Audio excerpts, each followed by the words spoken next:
Okey guys, anda bersama dengan Abam Berkesempatan pada hari ini.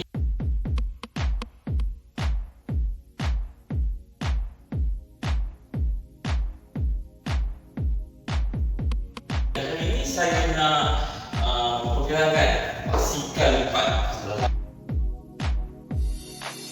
Keistimewaan basikal ini sudah pastinya boleh lipat dan senang dibawa kalau naik LRT ke kawah contohnya.